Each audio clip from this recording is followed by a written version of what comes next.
Assalamualaikum warahmatullahi wabarakatuh. Kami dari kelompok 4 kelas 1C yang akan mempresentasikan bab mengenai perkembangan prakelahiran.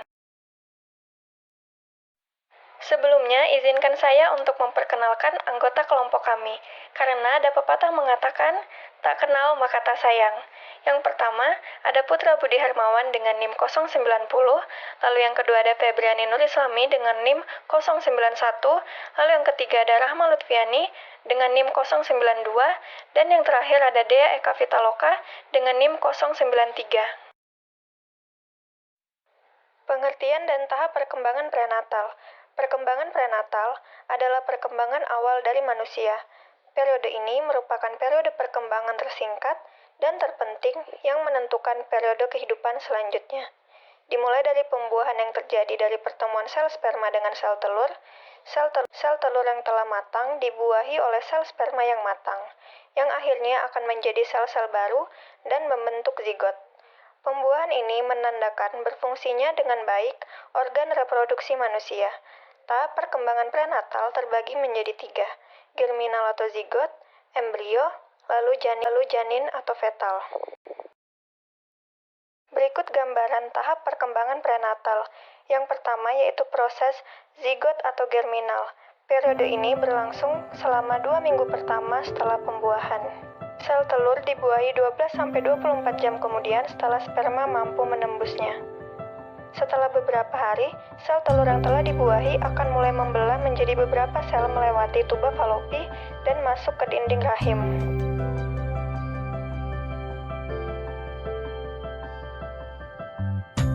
Pada minggu keempat, sel tersebut akan terbentuk seperti embrio. Pada minggu inilah periode embrio dimulai. Periode ini berlangsung sekitar 2-8 minggu setelah pembuahan. Minggu kelima, sistem peredaran darah mulai terbentuk, jantung kecil akan mulai berdetak. Minggu keenam, hidung, mulut, dan telinga bayi sudah mulai terbentuk, usus serta otak juga mulai berkembang. Minggu ketujuh, bayi masih memiliki ekor, tangan, dan kaki juga sudah mulai menonjol sedikit. Minggu ke-8, saluran pernapasan mulai terbentuk, dari kerongkongan hingga paru-paru kecil pun sudah mulai terbentuk. Minggu ke-9, janin sudah mulai terbentuk sempurna, telinga sudah ada walaupun masih kecil. Minggu ke-10, jari-jari sudah mulai terbentuk, kuku juga mulai terbentuk. Minggu ke-11, janin hampir sepenuhnya terbentuk, menendang, meregangkan, dan bahkan cegukan saat diafragma berkembang, meskipun ibu belum bisa merasakan aktivitas apapun. Minggu ke-12, jari-jari bayi sudah dapat membuka dan menutup. Dan disinilah terjadi periode janin atau fetal. Periode janin terjadi pada bulan ke-3 hingga 9. Minggu ke-13, sidik jari mulai terbentuk, organ juga terlihat jelas dari kulitnya. Minggu ke-14, otak bayi mulai aktif, ginjal juga sudah mulai bekerja.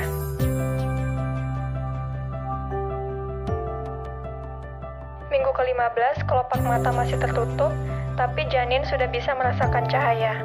Minggu ini jenis kelamin sudah bisa diketahui. Minggu ke-16, kulit kepala janin sudah mulai terbentuk, dan ibu pun bisa merasakan tendangan janin. Minggu ke-17, tulang bayi mulai kuat, tali pusar juga akan semakin tebal dan kuat.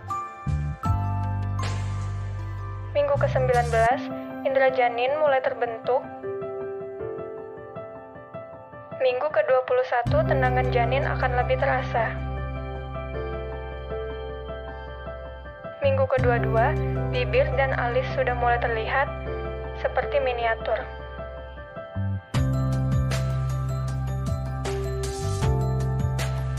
Minggu ke-23, telinga janin sudah mulai mengenali suara. Minggu ke-24, bayi sudah tumbuh lebih panjang, namun kulit masih halus. Minggu ke-25, rambut mulai terbentuk. Minggu ke-26, janin menghirup dan menghembuskan cairan ketuban. Hal ini membantu mengembangkan kinerja paru-parunya. Minggu ke-27, janin tidur dengan waktu teratur. Minggu ke-28, janin sudah bisa merasakan cahaya. Ia sudah bisa berkedip dan bulu mata juga sudah mulai tumbuh. Minggu ke-29, otot dan paru-paru lebih berkembang dan siap untuk beradaptasi dengan dunia luar. Kepala tumbuh memberi ruang otak yang sedang berkembang. Minggu ke-30, janin dikelilingi 0,5 liter cairan ketuban dan sedikit aktif. Minggu ke-31, janin sudah bisa memutar kepalanya di berbagai sisi. Minggu ke-33, tulang tengkorak janin belum sepenuhnya menyatu. Minggu ke-34, saraf pusat janin sudah semakin matang. Begitu juga paru-parunya. Lahir mulai dari minggu ini umumnya tidak memiliki masalah kesehatan serius dalam jangka panjang. Minggu ke-35, ginjal dan hati sudah mulai berfungsi secara penuh. Minggu ke-36, janin bisa tumbuh 1 ons per hari. Minggu ke-37, janin sudah sepenuhnya siap untuk dunia luar. 2 minggu ke depan, paru-paru dan otak akan matang sepenuhnya. Minggu ke-38, janin sudah terbentuk sempurna, lemak di kulit juga mulai menghilang. Minggu ke-40, janin siap untuk dilahirkan. Selanjutnya, arti penting tahap pra-kelahiran dalam perkembangan. Yang pertama, terjadinya proses pewarisan sifat-sifat, ciri-ciri, kemampuan-kemampuan potensial dari kedua orang tua kepada keturunannya. Dalam bahasa psikologis, dikatakan sebagai bakat. Yang kedua, kondisi mental yang baik dari ibu menunjang perkembangan sifat bawaan, sedangkan kondisi yang tidak baik dapat menghambat perkembangan bayi atau janin. Yang ketiga, penentuan jenis kelamin dan bayi kembar atau tidak sudah dapat dipastikan pada saat pertama kali pembuahan. Yang keempat, perkembangan dan pertumbuhan yang normal lebih banyak terjadi selama periode pra-kelahiran dibanding pada periode-periode lain dalam seluruh kehidupan individu. Yang kelima, periode pra-kelahiran merupakan masa yang mengandung banyak bahaya, baik fisik maupun psikologis. Maka dari itu, sang ibu diharapkan untuk berhati-hati pada masa ini. Baik, di sini saya akan mempresentasikan mengenai teratogen dan kelahiran. Faktor penyebab teratogen, yang pertama faktor genetik. Banyak cacat kongenital terutama pada manusia yang diturunkan, dan beberapa diantaranya jelas mengikuti pola hukum Mendel. Pada banyak kasus, kelainan dapat langsung disebabkan oleh perubahan pada satu buah gen saja. Karena itu dinamakan mutasi gen tunggal. Yang dimaksud mutasi yaitu perubahan pada susunan nukleotida gen beberapa kelainan yang disebabkan oleh faktor genetik. Yaitu yang pertama, mutasi menimbulkan alel cacat yang mungkin dominan atau resesif. Pada manusia, jenis cacat yang disebabkan oleh mutasi gen tunggal diperkirakan mendekati 80% dari seluruh malformasi. Gen-gen membentuk pasangan-pasangan disebut alel. Ada alel cacat yang diturunkan bersama-sama dengan karakter jenis kelamin. Contohnya cacat karena mutasi adalah polydactyly, syndactyly, hemofilia, muscular dystrophy, albino, dan lain-lain. Yang kedua, aberasi. Aberasi adalah kromosom bisa merupakan kelainan jumlah atau kelainan susunan. Aberasi merupakan penyebab penting malformasi kongenital dan abortus spontan. Diperkirakan bahwa 50% dari semua konsepsi berakhir dengan abortus spontan dan bahwa 50% dari abortus ini merupakan kelainan kromosom berat. Jadi kira-kira 25% dari semua konsepsi mengalami kelainan atau cacat kromosom utama. Contoh cacat karena sindrom seperti sindrom Down, sindrom Turner, sindrom Klinefelter, diploidi, trisomi.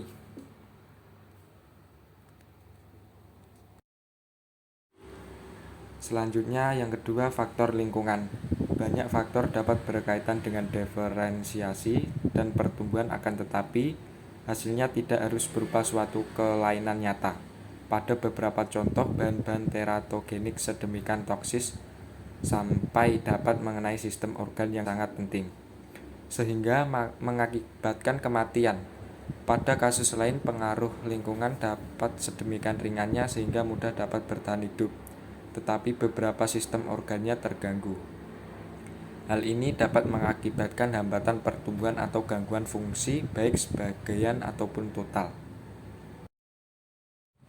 Berikutnya, tahap kelahiran.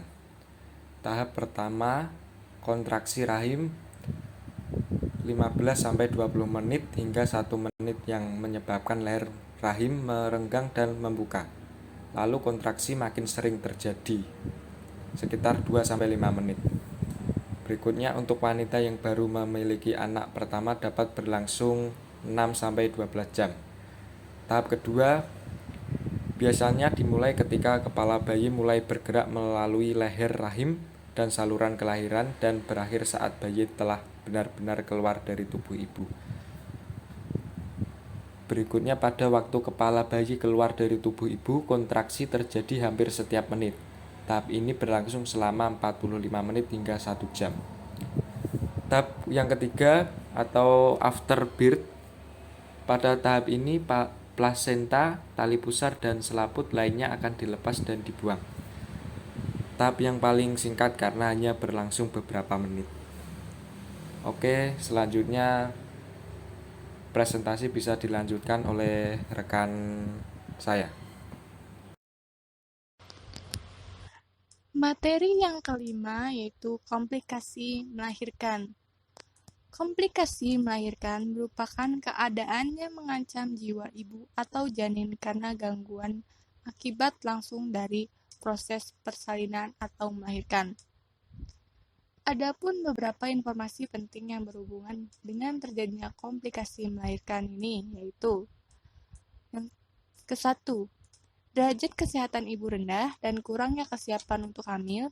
Yang kedua, pemeriksaan antenatal yang diperoleh kurang. Dan yang ketiga, pertolongan persalinan dan perawatan pada masa setelah persalinan dini masih kurang. Komplikasi melahirkan terdiri dari ketuban pecah dini atau KPD, perdarahan, persalinan macet, malpresentasi dan malposisi janin, ruptura uteri, preeklamsia dan eklamsia, serta infeksi atau sepsis. Macam-macam bentuk komplikasi melahirkan. Yang pertama, ketuban pecah dini atau KPD. Ketuban pecah dini adalah pecahnya selaput secara spontan disertai keluarnya cairan berupa air dari vagina setelah kehamilan berusia 22 minggu, 1 jam atau lebih sebelum proses persalinan berlangsung. Beberapa bukti menunjukkan bahwa bakteri atau sekresi maternal yang menyebabkan iritasi dapat menghancurkan selaput ketuban. Dan KPD yang terjadi pada trimester kedua kemungkinan disebabkan oleh serviks yang tidak lagi mengalami kontraksi. Yang kedua, perdarahan. Perdarahan adalah kondisi di mana darah yang keluar saat persalinan terlalu banyak atau melebihi dari ketentuan normal. Biasanya disebabkan oleh otot rahim yang lemas, retensi plasenta, dan juga luka robek pada rahim, leher rahim, dan vagina.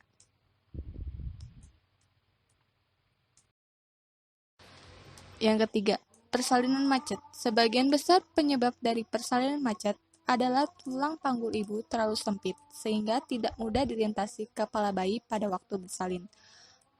Faktor yang biasanya menyebabkan adalah berat bayi yang terlalu besar. Yang keempat, malpresentasi dan malposisi janin.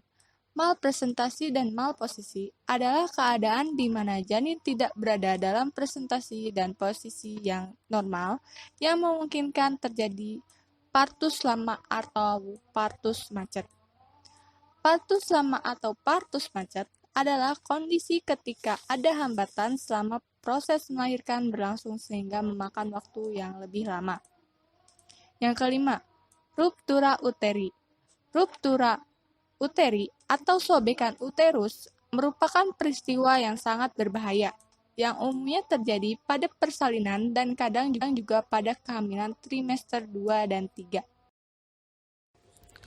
Yang keenam, preeklamsia dan eklamsia.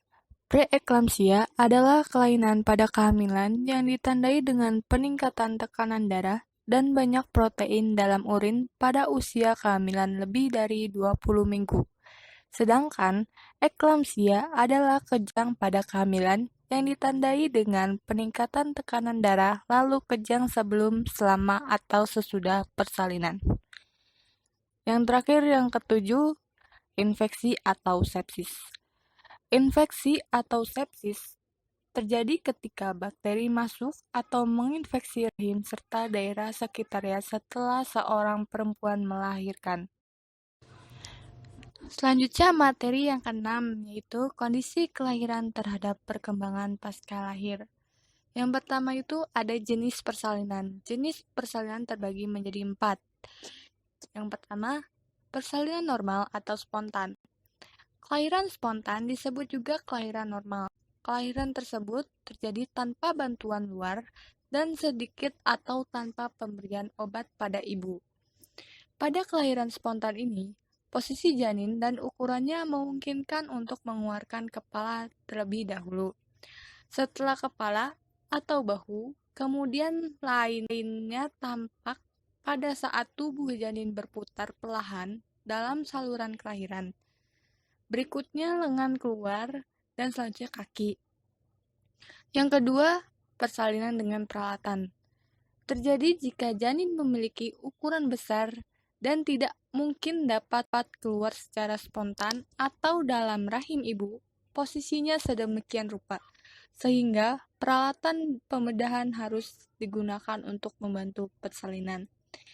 Yang ketiga, persalinan sungsang dan melintang. Persalinan sungsang terjadi jika pantat bayi keluar terlebih dahulu, diikuti kaki, lengan, dan akhirnya kepala.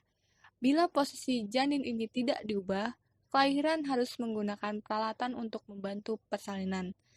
Sedangkan persalinan melintang terjadi jika janin terletak melintang dalam rahim ibu. Apabila kondisi seperti ini tidak dapat diubah sebelum kelahiran, peralatan harus digunakan untuk membantu persalinan. Yang keempat, persalinan bedah sesar.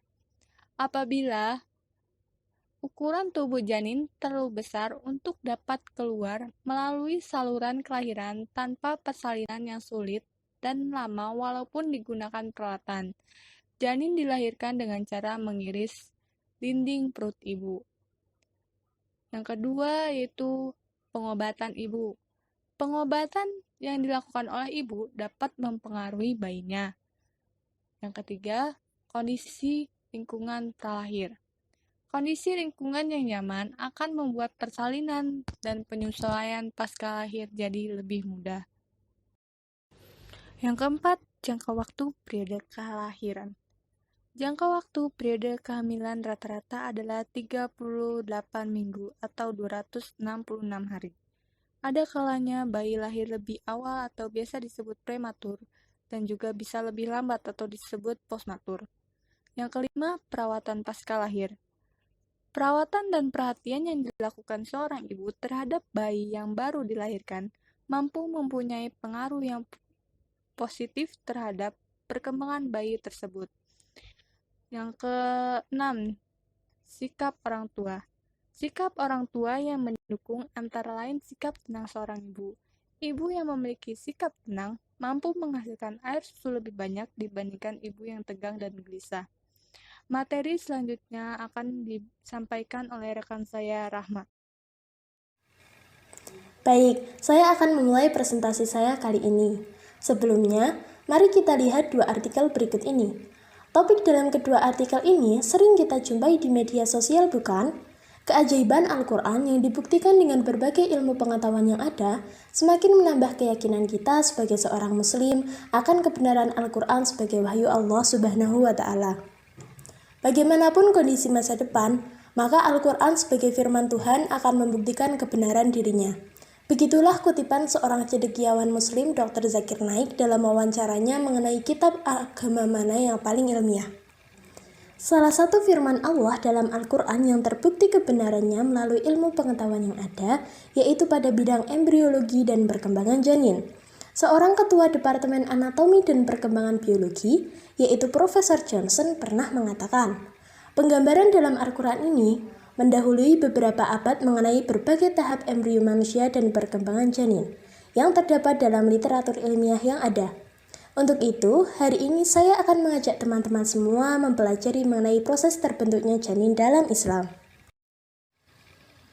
Proses terbentuknya janin dalam Islam. Pembentukan sendiri berarti proses, cara, perbuatan membentuk. Manusia berasal dari segumpal tanah dan kelak akan kembali menjadi tanah. Manusia sendiri diciptakan Allah dengan membawa misi dalam kehidupan, yaitu sebagai khalifah di muka bumi, mengabdi kepadanya, serta senantiasa meyakini keesaan Allah Subhanahu wa Ta'ala. Proses pembentukan janin dijelaskan dalam Al-Quran, yaitu pada Quran Surat Al-Mu'minun ayat 12-14, yang artinya, dan sesungguhnya kami telah menciptakan manusia dari suatu saripati berasal dari tanah. Kemudian kami jadikan saripati itu air mani yang disimpan dalam tempat yang kokoh, rahim. Kemudian kami jadikan air mani itu segumpal darah. Lalu segumpal darah itu kami jadikan segumpal daging. Dan segumpal daging itu kami jadikan tulang belulang. Lalu tulang belulang itu kami bungkus dengan daging. Kemudian kami jadikan dia makhluk yang berbentuk lain. Maha suci Allah, pencipta yang paling baik. Dari ayat tersebut dapat kita simpulkan bahwa terdapat 6 perkembangan janin sebelum keluar dari perut ibunya. Keenam tahapan tersebut secara berurutan adalah sebagai berikut. Tahapan yang pertama yaitu sulalah. Sulalah terdiri dari unsur-unsur tanah yang dinamakan manusia. Terdapat 2 pendapat mengenai pengertian sulalah. Yang pertama yang disampaikan oleh para mufasir dan yang kedua yang disampaikan oleh para ulama. Para mufasir atau orang yang menerangkan makna atau maksud kandungan Al-Quran menyatakan bahwa sulalah sebagai saripati yang berarti manusia berasal dari saripati tanah yang mengandung unsur tumbuhan dan hewan. Yang kedua, para ulama menyatakan bahwa sulalah adalah sel, yaitu komponen terkecil dalam tubuh manusia. Nah, sulalah diperkuat sains modern mengenai analisa 105 unsur tanah. Semua unsur tersebut ditemukan dalam tubuh manusia. Tahap yang kedua yaitu nutfah.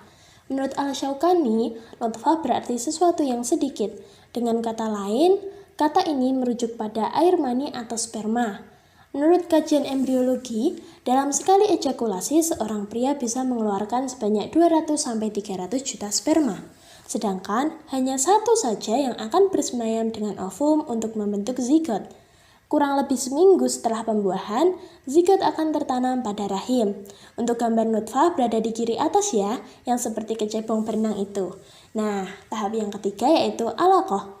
Alaqah berasal dari kata alaqah yang berarti menggantung.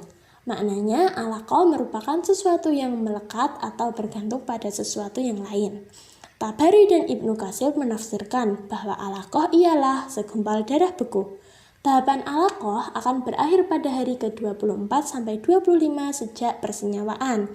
Bagi yang belum tahu apa itu persenyawaan merupakan penggabungan sel ovum dengan sel sperma atau lebih kita kenal dengan pembuahan.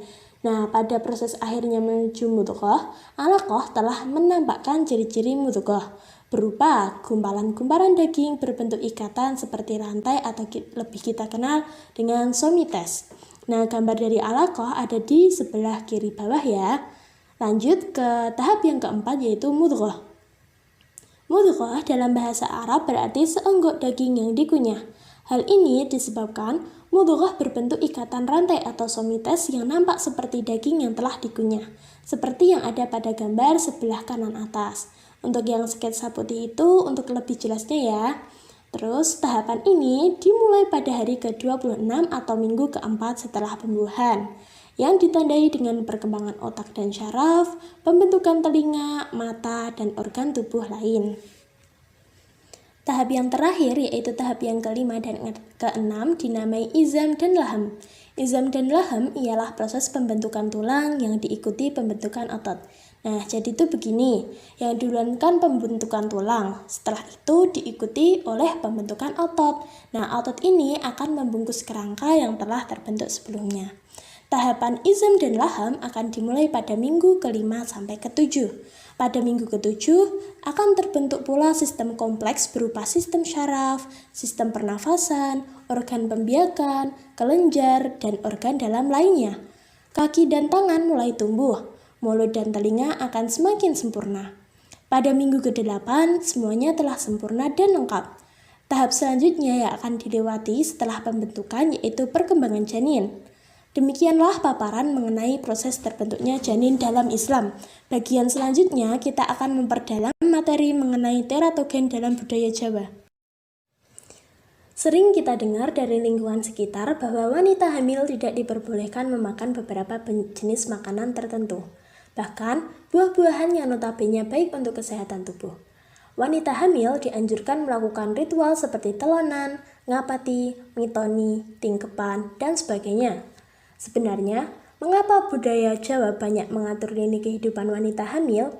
Konsepsi mengenai berbagai pantangan dan hubungan sebab akibat seseorang mengalami sakit maupun kecacatan fisik seringkali membawa dampak positif maupun negatif bagi masyarakat itu sendiri. Berikut akan dipaparkan mengenai teratogen dalam budaya Jawa. Menurut KBBI, teratogen merupakan suatu kondisi atau agen yang secara potensial membahayakan organisme prenatal. Apabila teratogen bereaksi pada awal kehamilan, yaitu pada tahap pembuahan dan organogenesis, akan menyebabkan kelainan anatomis pada bagian tubuh. Sedangkan, bila teratogen bereaksi setelah tahapan tersebut, kemungkinan tidak menyebabkan kelainan anatomis. Teratogen dapat berupa zat kimia, infeksi, bahan asing, obat-obatan, bahkan penyakit yang dialami ibu hamil.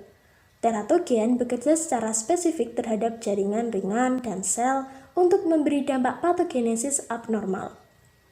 Perkembangan abnormal yang terjadi dapat berupa malformasi, keterlambatan perkembangan, gangguan fungsi, bahkan kematian.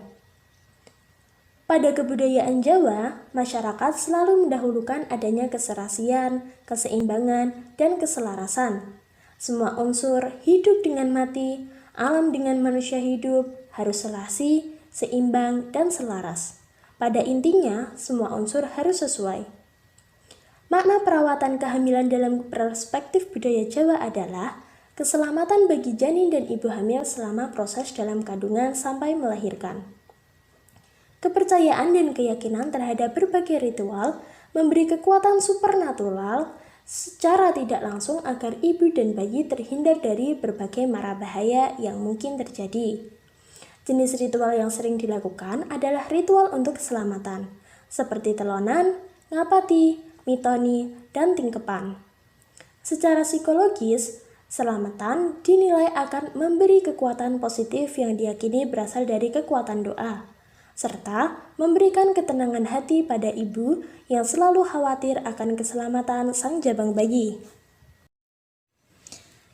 Langsung saja kita lanjut mengenai berbagai anjuran dan pantangan kehamilan menurut budaya Jawa. Anjuran selama kehamilan menurut budaya Jawa. Yang pertama yaitu berdoa. Yang kedua yaitu ada nih di beberapa daerah yang menyarankan bahwa wanita hamil itu disarankan untuk makan dengan menggunakan alas cobek yang besar. Terus yang ketiga itu untuk mengepel lantai saat hamil tua. Yang keempat itu untuk meminum air kelapa. Nah, meminum air kelapa ini bertujuan supaya bayi bersih dari kelem. Nah, kelem itu di bahasa Jawanya ya. Kalau di bahasa medisnya itu biasa disebut dengan vernis caseosa. Yang kelima itu untuk melakukan posisi menungging. Yang keenam itu ada tradisi ngapati atau 4 bulanan dan mitoni atau 7 bulanan. Nah, dengan melaksanakan berbagai anjuran yang telah disebutkan, diharapkan dapat membantu anak lahir dengan sehat, mempermudah proses persalinan, dan menghindari sungsang. Kalau kalian belum tahu sungsang itu apa, sungsang merupakan posisi di mana kepala janin berada di rahim bagian atas, padahal seharusnya di rahim bagian bawah, dekat jalan lahir. Lanjut pada pantangan selama kehamilan menurut budaya Jawa. Nah, pantangan ini meliputi 3 aspek. Yang pertama yaitu aspek makanan. Menurut Brawijaya 1997, berbagai makanan pantangan bagi wanita hamil seperti telur, ayam muda, buah kepel, dan buah lain yang letaknya melintang, udang, serta ikan berpatil. Pada masyarakat Jawa berkembang dikotomi panas dingin. Makanan yang dikategorikan panas antara lain durian, nanas, nangka, daging menjangan, dan daging kambing. Pada aspek yang kedua yaitu minuman, khususnya yaitu minuman dengan tambahan es. Masyarakat Jawa cenderung melarang para ibu hamil untuk mengonsumsi minuman dalam dikotomi dingin, khususnya es. Yang ketiga yaitu perbuatan. Pantangan ini berdasarkan pada keyakinan mengenai sifat gaibnya. Di antara beberapa perbuatan yang dilarang yaitu membunuh binatang, memukul binatang, membicarakan kekurangan maupun kejelekan seseorang atau biasa kita sebut dengan istilah batin. Terus ada juga memotong kaki binatang, makan di tengah pintu, merendam cucian kotor terlalu lama, memancing ikan, dan lain-lain. Dampak perilaku dan kebiasaan yang dilarang selama kehamilan diantaranya sebagai berikut. Keguguran, bayi dalam kandungan akan hilang, kesusahan saat persalinan, terlalu banyak air ketuban, kecacatan pada bayi, bayi kembar siam, mengambil bayi lewat dukung perewangan, kaki ibu hamil bengkak dan terasa berat, bayi akan mengalami hal serupa seperti apa yang digumamkan sang ibu, serta kulit bayi ruam seperti terbakar. Dengan memperhatikan aspek sosial budaya dan aspek medis berbagai kepercayaan, selama proses kehamilan hendaknya mengutamakan aspek kesehatan. Jangan sampai berbagai pantangan yang ada justru membuat ibu dan janin kekurangan gizi dan nutrisi baik yang terkandung di dalamnya. Sejatinya, berbagai kepercayaan masyarakat Jawa hanyalah untuk menyiapkan kehamilan yang sehat, sehingga dapat menghindari berbagai hal yang tidak diinginkan. Sekian pemaparan materi dari saya, terima kasih. Dengan selesainya pemaparan materi, izinkan saya untuk membacakan kesimpulan dari materi perkembangan prakelahiran. Perkembangan prenatal adalah perkembangan awal dari manusia. Periode ini merupakan periode perkembangan tersingkat dan terpenting yang menentukan periode kehidupan selanjutnya. Maka dari itu, periode prenatal adalah periode yang paling krusial dan riskan, karena salah satu faktor utama yang akan menentukan tahapan perkembangan selanjutnya. Pada pemaparan materi ini, juga telah dijelaskan tahap-tahap kelahiran, resiko apa saja yang dapat terjadi selama masa kehamilan, dan bagaimana tahapan prenatal mempengaruhi perkembangan pasca kelahiran, serta tak lupa juga bagaimana pandangan Islam dan budaya di Indonesia terhadap perkembangan prakelahiran itu sendiri. Terima kasih karena sudah memperhatikan sampai selesai. Kurang lebihnya mohon dimaafkan. Assalamualaikum warahmatullahi wabarakatuh.